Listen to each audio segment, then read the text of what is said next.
ஆகாவிசு மையினைய அன்பர்கள் அனைவருக்கும் வணக்கம். பாமணி பாகம் 2. கருவறையில் மூலவருக்கு இடதுபுறம் தனஞ்சய முனிவருக்கு தனியாக சன்னதி உள்ளது. நாகலிங்க பிரதிஷ்டையும் காணப்படுகிறது.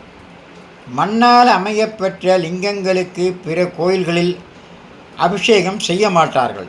ஆனால் இங்கு ஆதிசேஷன் புற்று மண்ணால் அமைந்த நாகநாத சுவாமிக்கு அபிஷேகம் உண்டு என்பது தனி சிறப்பாகும்.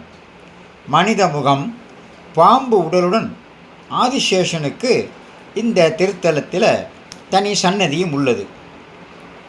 அனந்தன், வாசுகி, தட்சகன், கார்கோடன், சங்கபாலன், குளிகன், பத்மன், மகாபத்மன் என்ற அஷ்ட நாகங்களுக்கும் ராகு கேதுவுக்கும் தலைவன்தான் ஆதிசேஷன்.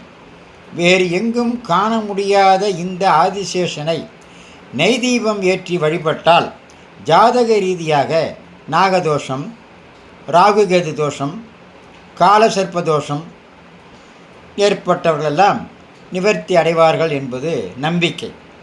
இங்கு பைரவரும் சனி பகவானும் சேர்ந்து அருள் பாலிப்பதால் இது சனி தோஷ நிவர்த்தி ஸ்தலமாகவும் விளங்குகிறது. இத்தலத்தில் குரு பகவான் சிம்ம தட்சிணமூர்த்தியாக அருள் பாலிப்பதால் இவரை வழிபடுபவர்களுக்கு சிம்ம குருவின் அருள் கிடைக்கும். ஒரு முறை தட்சிணாமூர்த்தியின் சீடர்கள் நால்வரும் விஷ்ணுவை தரிசிக்க வைகுண்டம் சென்றார்கள். அப்போது இவர்களை துவாரபாலகர்கள் தடுத்தனர். கோபம் கொண்ட முனிவர்கள் இவர்களுக்கு சாபம் கொடுத்தனர். இதனால் முனிவர்களுக்கு தோஷம் ஏற்பட்டது. தோஷம் நீங்க பாமணி நாகநாதரையும் சிம்ம தட்சிணாமூர்த்தியையும் வழிபட்டு தங்கள் தோஷம் நீங்க பெற்றனர். சிம்மம், கும்பம், கடகம், தனுசு, மேஷம், விருச்சிகம் ராசிக்காரர்களும் லக்கணத்துக்கு உரியவர்களும் சிம்ம தட்சிணாமூர்த்தியை வழிபட்டால் சிறப்பான வாழ்வு அமையும் என்பது அனைவருடைய நம்பிக்கை. முசுகுந்த சக்கரவர்த்தி இத்தல இறைவனை பச்சை திராட்சையால் வழிபட்டு பேறு பெற்றதாக தலபுராணம் விவரிக்கிறது. ஆகையால் இத்தலத்தில் இறைவனுக்கு பச்சை திராட்சை நிவேதனம் செய்வது ஒரு தனி சிறப்பாகும்.